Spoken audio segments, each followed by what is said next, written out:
Hello students, আমি Shobhana. Welcome to my channel commerce cognition. এই ভিডিওতে তোমাদের ক্লাস 11-এর অ্যাকাউন্টেন্সির যেটা ফাইনাল অ্যাকাউন্টস আছে তার অ্যাডজাস্টমেন্ট এন্ট্রিজের উপর আজকে কিছু আলোচনা করব।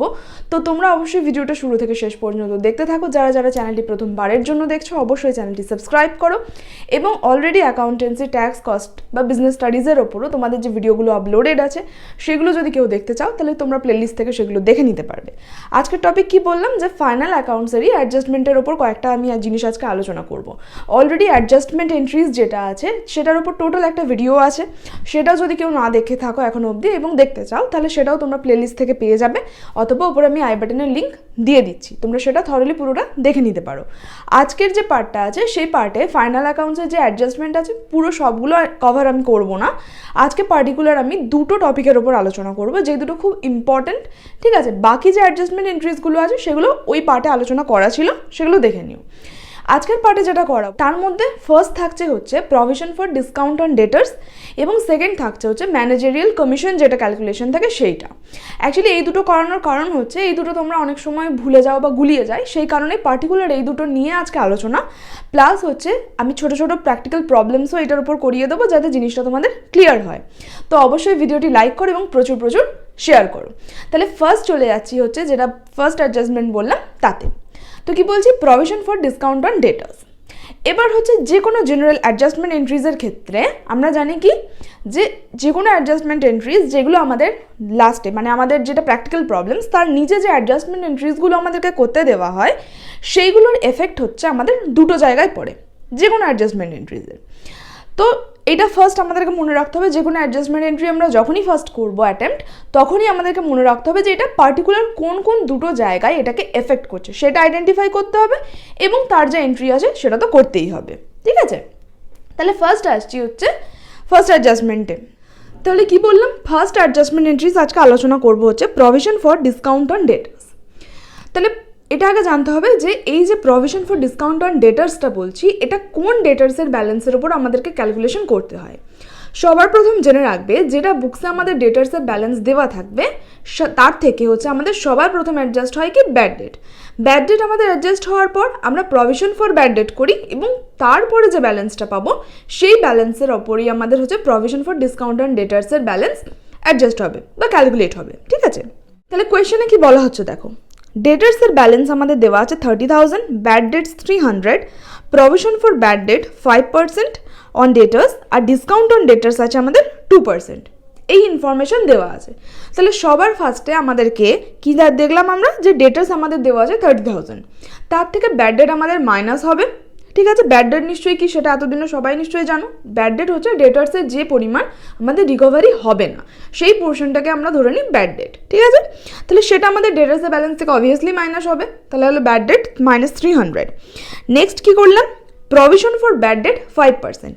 এবার এই 30,000 -300 অর্থাৎ 29,700 যে ব্যালেন্সটা পাচ্ছি তার উপর আমরা ক্যালকুলেট করব provision for bad date at the rate of 5%। তাহলে 29,700 ইন্টু 5%, 1485 হয়ে গেল আমাদের প্রভিশন ফর ব্যাড ডেট। সেটা আমরা মাইনাস করার পর ফিগার কত পাচ্ছি 28,215। এই যে ব্যালেন্সটা পাচ্ছি এর ওপরে আমাদের হচ্ছে এই যে 2% দেওয়া আছে ডিসকাউন্ট অন ডেটার্স, এই অ্যামাউন্টটা ক্যালকুলেট হবে। তাহলে কি আছে 28,215 ইন্টু 2% যে অ্যামাউন্টটা আসছে 564, এটাই হয়ে গেল আমাদের হচ্ছে প্রভিশন ফর ডিসকাউন্ট অন ডেটার্স। এই যে প্র্যাকটিক্যাল প্রবলেমসটা আলোচনা করলাম এটা তোমাদের দেখো যেমন আমাদের হচ্ছে যদি অ্যাডজাস্টমেন্ট এন্ট্রিজের মধ্যে থেকে থাকে অর্থাৎ যখন আমরা ফিনান্সিয়াল স্টেটমেন্ট করছি তার মধ্যে যদি দেওয়া থাকে তখনও তোমাদের এটা কাজে লাগবে। এছাড়াও অনেক ক্ষেত্রে তোমাদের এমসিকিউ কোয়েশ্চেনের মধ্যেও এরকম দেওয়া থাকে যে কোনটা হবে, অপশন দেওয়া থাকে অনেকগুলো, তো চুজ করতে হয়, সেক্ষেত্রেও কিন্তু তোমাদেরকে এই ক্যালকুলেশনটা করতে হবে। সেই কারণে আমি এটা আলোচনা করে দিলাম, অবশ্যই তোমরা এটা নোট করে নিও। তাহলে দেখো আমাদের কি হয়ে গেল, এখানে ক্যালকুলেশন হয়ে গেল প্রভিশন ফর ডিসকাউন্ট অন ডেটার্স। এবার নেক্সট আমাদেরকে কি জানতে হবে, এই যে প্রভিশন ফর ডিসকাউন্ট অন ডেটার্সের যে ব্যালেন্সটা আমরা পেলাম সেটা হচ্ছে আমাদের ফিনান্সিয়াল স্টেটমেন্টসের কোন জায়গাতে এফেক্ট করবে। ঠিক আছে, বললাম দুটো জায়গাতে এফেক্ট করবে, তাহলে কোন কোন জায়গায়। প্রথম দেখো ব্যাড ডেট এবং প্রভিশন ফর ব্যাড ডেট যেটা আছে এই দুটোর মতোই প্রভিশন ফর ডিসকাউন্ট অন ডেটার্স আমাদের ডেটার্সের ব্যালেন্স থেকে মাইনাস হচ্ছে। অর্থাৎ কি আছে, আমরা অ্যাসেট সাইডে যেখানে ডেটার্সের ব্যালেন্সটা বসাচ্ছি সেখান থেকে আমরা প্রভিশন ফর ডিসকাউন্ট অন ডেটাসটা মাইনাস করব। এবং সেকেন্ড এফেক্ট কি আছে, আদার্স মানে ব্যাড ডেট বা প্রভিশন ফর ব্যাড ডেট যেভাবে হচ্ছে এক্সপেন্স হিসেবে প্রফিট অ্যান্ড লস অ্যাকাউন্টের ডেবিট ব্যালেন্সে আসে, অর্থাৎ 2 আমরা ব্যাড ডেট লিখি, 2 প্রভিশন ফর ব্যাড ডেট লিখি, ঠিক একইভাবে 2 প্রভিশন ফর ডিসকাউন্ট অন ডেটাস বলে চলে আসবে হচ্ছে আমাদের এই 564 রুপিস। ক্লিয়ার? তাহলে আমরা কিভাবে ক্যালকুলেশন করব সেটা দেখিয়ে দিলাম। এবং সেকেন্ড আমাদের কি আছে যে কোন কোন জায়গায় এফেক্ট পড়লো, একটা হচ্ছে অ্যাসেট সাইডে ডেটার্সের ব্যালেন্স থেকে মাইনাস, সেকেন্ড হচ্ছে প্রফিট অ্যান্ড লস অ্যাকাউন্টে অন্যান্য এক্সপেন্সের মতো ডেবিট, অর্থাৎ 2 প্রভিশন ফর ডিসকাউন্ট অন ডেটার্স বলে বসে যাবে। ক্লিয়ার? নেক্সট এবার আসছি হচ্ছে যেটা আমাদের আরেকটা ইম্পর্টেন্ট থাকে, সেটা হচ্ছে ম্যানেজারিয়াল কমিশন ক্যালকুলেশন। ক্লিয়ার? এবার হচ্ছে ম্যানেজারিয়াল ক্যালকুলেশনেরও আমি হচ্ছে প্র্যাকটিক্যাল প্রবলেমসে আসছি। এবার তোমরা জানো ম্যানেজারিয়াল কমিশন যখন আমাদেরকে ক্যালকুলেট করতে হয় তার 2 রকমের কন্ডিশন আমাদের দেওয়া থাকে, একটা হচ্ছে বিফোর চার্জিং, একটা থাকে আফটার চার্জিং। ঠিক আছে? এবং এই জায়গাতেই আমাদের ক্যালকুলেশনে কনফিউশন সৃষ্টি হয়। তো সেটার জন্য আমি দুটো যেটা বললাম যে একটা বিফোর চার্জিং একটা আফটার চার্জিং, দুটোই আমি ডিসকাস করব। ফার্স্ট আসছি, দেখো যেটাতে দেওয়া আছে আফটার চার্জিং কমিশন। কি বলছে দেখো, from the following details calculate the managerial commission. Net profit দেওয়া আছে after charging managerial commission 65,000, managerial commission হচ্ছে 11%। তাহলে আমাদের নেট প্রফিট দেওয়া আছে 65,000, সেটা হচ্ছে আফটার চার্জিং কমিশন। তাহলে এবার জিনিসটা ক্লিয়ারলি বোঝো, একবার যদি বুঝে যাও তাহলে জিনিসটা গোলাবে না। ঠিক আছে? কি বলা হচ্ছে যে নেট প্রফিট আমরা যেটা পেয়েছি সেটা হচ্ছে after charging search commission, commission already charge করা হয়ে গেছে।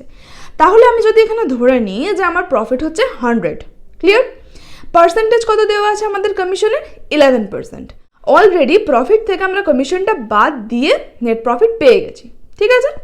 তাহলে কি আছে, আমাদের এই যে 100 যে টোটাল আমরা প্রফিট ধরছি তাতে অলরেডি 11 মাইনাস আছে। তাহলে আমাকে যখন হচ্ছে কমিশনের অ্যামাউন্টটা ক্যালকুলেট করতে হবে, এই 11% আমাকে অ্যাড অন করতে হবে। ঠিক আছে? যেহেতু অলরেডি আমি ডিডাক্ট করে প্রফিট পেয়ে গেছি, এই 11%টা আমাদের প্লাস হয়ে যাবে 100-এর সাথে। ক্লিয়ার?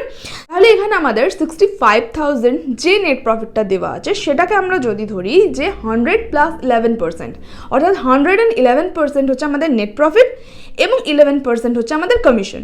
তাহলে হচ্ছে এখানে আমাদের কমিশনের পার্সেন্টেজ কি হচ্ছে, নেট প্রফিট ইনটু যেটা আমাদের কমিশনের পার্সেন্টেজ ডিভাইডেড বাই কমিশনের পার্সেন্টেজ প্লাস 100। ক্লিয়ার? তাহলে আমাদের এখানে নেট প্রফিট 65,000 ইন্টু 11/111 হচ্ছে আমাদের এখানে ক্যালকুলেশন হবে, যে অ্যামাউন্টটা পাচ্ছি অর্থাৎ 6441, সেটাই হয়ে গেল আমাদের কি ম্যানেজারিয়াল কমিশনের অ্যামাউন্ট। ক্লিয়ার? তাহলে যদি আফটার চার্জিং সার্চ কমিশন হয়, অর্থাৎ অলরেডি কমিশন চার্জ করে আমরা প্রফিটটা পাই, তাহলে আমরা কত করব, পার্সেন্টেজ ডিভাইডেড বাই 100 প্লাস সেই পার্সেন্টেজটা। ঠিক আছে? নেক্সট আরেকটা কি বলেছিলাম যে বিফোর চার্জিং সার্চ কমিশন। ঠিক আছে? অর্থাৎ তখনও আমাদের কমিশন চার্জ করা হয়নি, সেই অবস্থায় আমাদের একটা প্রফিটের ফিগার দেওয়া আছে। আমি সেম এক্সাম্পলেই দেখাচ্ছি যাতে বুঝতে জিনিসটা আরও সুবিধা হয়। ঠিক আছে? এবার দেখো সেম যা প্র্যাকটিক্যাল প্রবলেমস বা যা ফিগার দেওয়া ছিল সেগুলো সেম রেখেছি। Net profit before charging managerial commission আমাদের 65,000-এ ধরছি এবং আমাদের কমিশনের পার্সেন্টেজও সেম 11% ধরছি, কিন্তু একটাই এখানে চেঞ্জেস, সেটা বলা হচ্ছে যে কমিশনটা হচ্ছে 11% of net profit before charging search commission. মানে আমি এখনও ম্যানেজারিয়াল কমিশন চার্জ করিনি, সেই অবস্থাতে আমাদের প্রফিট 65,000। তাহলে কি আছে, এটা তো একদমই ইজি। আমি এখনও ম্যানেজারিয়াল কমিশন চার্জ করিনি এবং যেটা আমাদের প্রফিট ফিগার আছে তার উপরই 11% আমাদেরকে চার্জ করতে হবে। তাহলে কি আছে, 65,000 ইন্টু 11/100 অর্থাৎ 11%, যা ক্যালকুলেশনে বেরোবে সেটাই আমাদের ম্যানেজারিয়াল কমিশন। তাহলে 65,000 ইন্টু 11/100 মানে 11%, তাহলে 7150 হয়ে গেল আমাদের এখানের অ্যান্সার। তাহলে কি হলো, আফটার চার্জিং, অর্থাৎ অলরেডি যদি আমি কমিশনটা ডিডাক্ট করে প্রফিট পাই তাহলে আমরা 11%টাকে অ্যাড করব, কিন্তু যদি আমাদের এখনও অবধি না ম্যানেজারিয়াল কমিশন আমরা হচ্ছে লেস করে থাকি বা ক্যালকুলেট করে থাকি বা দিয়ে থাকি, তাহলে সেটা আমাদের কি হয়ে যাবে, জাস্ট আমরা প্রফিটের ওপরে সেই পার্সেন্টেজটা ক্যালকুলেট করব। ঠিক আছে? এইটুকুই ডিফারেন্স ছিল দুটোর মধ্যে। তাহলে যে দুটো ডিফারেন্স বোঝালাম আশা করি বুঝতে পারবে। এবার নেক্সট পার্টে এটা আসি যে ম্যানেজারিয়াল কমিশন যেটা আমরা ক্যালকুলেট করলাম সেটার জন্য অ্যাডজাস্টমেন্ট এন্ট্রিজে আমাদের কোথায় কোথায় এফেক্ট পড়বে। ফার্স্ট হচ্ছে যদি আমরা ম্যানেজারিয়াল কমিশন অলরেডি হচ্ছে যদি বুকসে এন্ট্রি না করে থাকি তাহলে ম্যানেজারিয়াল কমিশন কি আমাদের এক্সপেন্স, তাহলে অন্যান্য এক্সপেন্সের মতো ফার্স্ট এটার এফেক্ট কী পড়বে প্রফিট অ্যান্ড লস অ্যাকাউন্টে, অর্থাৎ প্রফিট অ্যান্ড লস অ্যাকাউন্টের ডেবিটে আমরা বসিয়ে দেবো টু ম্যানেজারিয়াল কমিশন বলে। এবং আরেকটা জিনিস কি, যেহেতু এখনও অবধি আমি ধরুন ম্যানেজারিয়াল যেটা কমিশন বেরোচ্ছে সেই অ্যামাউন্টটা এখনও অবধি আমি পে করিনি, তাহলে কি আছে এটা হচ্ছে আমাদের আউটস্ট্যান্ডিং এক্সপেন্স। তাহলে অন্যান্য আউটস্ট্যান্ডিং এক্সপেন্সের মতো ম্যানেজারিয়াল কমিশনেরও যদি অ্যামাউন্টটা আউটস্ট্যান্ডিং থাকছে তাহলে সেটাও আমাদের আউটস্ট্যান্ডিং এক্সপেন্স হিসেবে লায়াবিলিটি সাইডে শো করতে হবে। ক্লিয়ার? তাহলে দুটো এফেক্ট হলো, ফার্স্ট হচ্ছে এক্সপেন্সের মতো প্রফিট অ্যান্ড লস অ্যাকাউন্টের ডেবিটে বসবে, এবং সেকেন্ড অন্যান্য আউটস্ট্যান্ডিং এক্সপেন্সেসের মতো আমাদের লায়াবিলিটি সাইডে বসবে। ভালো করেই তোমরা জানো যে আউটস্ট্যান্ডিং এক্সপেন্স মানে যে এক্সপেন্সটা এখনও পেমেন্ট করা হয়নি আমাদেরকে করতে হবে, তাহলে সেটা আমাদের ব্যবসার দিক থেকে কী আছে সেটা আমার দায় যে আমাকে ওটা পেমেন্ট করতেই হবে। সেই কারণে আউটস্ট্যান্ডিং এক্সপেন্স সবসময় আমাদের লায়াবিলিটি সাইডে বসে, তাহলে ম্যানেজারিয়াল কমিশনের হচ্ছে আউটস্ট্যান্ডিং এক্সপেন্সের মতো হচ্ছে লায়াবিলিটি সাইডে বসবে। সো স্টুডেন্টস, আজকের পার্টে যে অ্যাডজাস্টমেন্ট এন্ট্রিজ দুটো আলোচনা করলাম প্র্যাকটিক্যাল প্রবলেমসের সাথে, আশা করি তোমরা বুঝতে পারবে। যদি তার সাথেও তোমাদের কোনো কোয়ারিজ থাকে বা এখানে কোথাও বুঝতে অসুবিধা থাকে অবশ্যই আমাকে নিচে কমেন্ট করে জানাতে পারো। ভিডিওটি লাইক করো, শেয়ার করো, এবং যারা যারা চ্যানেলটি প্রথমবারের জন্য দেখছো চ্যানেলটি সাবস্ক্রাইব করতে ভুলো না। দেখা হবে পরের ভিডিওতে। Thank you.